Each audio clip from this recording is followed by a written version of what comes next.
আজ থেকে বাংলাদেশে আবারও চালু হচ্ছে Facebook, YouTube, WhatsApp, Messenger, TikTok. এমনটি তথ্য জানা গেছে তথ্য ও যোগাযোগ প্রতিমন্ত্রী জুনায়েদ আহমেদ পলক স্যারের কাছ থেকে। ফেসবুক কবে খুলবে, ইউটিউব কবে সচল হবে, এমন প্রশ্ন আপনাদের মনে অনেকেরই। আপনাদের উদ্দেশ্যে আজকের এই ভিডিওটি করা। অনেকদিন পর আজকে সামাজিক যোগাযোগ মাধ্যম সহ ফেসবুক, ইউটিউব, টিকটক সব কিছু চালু করছে বাংলাদেশ। এমনটি তথ্য জানিয়েছেন তথ্য ও যোগাযোগ প্রতিমন্ত্রী জুনায়েদ আহমেদ পলক। ফের আজকে বিকেল থেকেই সম্পূর্ণ সুন্দরভাবে আগের রূপে ফেসবুক চালানো যাবে বলে জানিয়েছেন তিনি।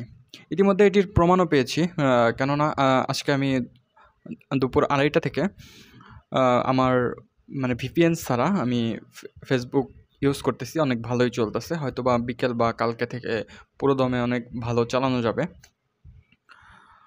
তো এটি আসলে আমাদের জন্য একটু সুখবর হলেও, সুখবরটা কেমনও, কারণ আমরা এতদিন ইন্টারনেট না থাকার কারণে ফেসবুকে অনেক খুন খারাপি হয়েছে, যেগুলো আমরা দেখতে পারিনি বা অনেকেই হয়তো বা বুঝতেও পারেননি। তো এটা হচ্ছে একটা ভালো একটা দিক আমার মতে, যে কোথায় কী হচ্ছে তারা ফেসবুকে লাইভ করতে পারছে, ভিডিও আপলোড দিতে পারছে, সবাই দেখতে পারছে ব্যাপারটা। অনেকে আছে কিছুই জানে না, মনে করে যে কই কিছুই হচ্ছে না, সব কিছু তো স্বাভাবিক। আসলে এর জন্য হলেও ফেসবুকটা আসলে দরকার ছিল, ইন্টারনেট দরকার ছিল। তো যাই হোক, হয়তো বা আস্তে আস্তে সব কিছুই সমাধান হয়ে যাবে ইনশাআল্লাহ।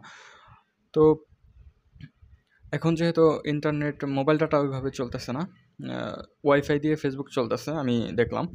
তো আপনারাও এখন ভিপিএন থেকে দূরে থাকুন, কারণ ভিপিএন আসলে একটু ক্ষতিকর। হয়তোবা আইডিতে একটু সমস্যা হতে পারে, কারণ ভিপিএনটা সমস্যা হওয়ার কারণ হচ্ছে কখনো আপনি লন্ডনের আইপি দিয়ে চালাচ্ছেন, কখনো থাইল্যান্ডের, কখনো সিঙ্গাপুর, কখনো দুবাই। তো এটা হচ্ছে ফেসবুকের কাছে একটু সমস্যা। এটা ভাবতে পারে তারা যে আইডিটি হ্যাং হয়েছে, হয়তো আইডিটা বন্ধ করে দিতে পারে। তো এর জন্য ভিপিএন থেকে এখন দূরে থাকুন। ভিপিএন অফ করেও চালানো যাচ্ছে, হয়তোবা বিকালের মধ্যে সম্পূর্ণভাবে ফেসবুক চালানো যাবে বলে আশা করছি। তো সবাই সতর্ক থাকুন, সুস্থ থাকুন, নিরাপদে থাকুন। শহীদ ভাইদের জন্য দোয়া করবেন, তাদের পরিবারের জন্য দোয়া করবেন। আমরা সবাই শোকাহত। বিদায় নিচ্ছি। আসসালামু আলাইকুম। আল্লাহ হাফেজ।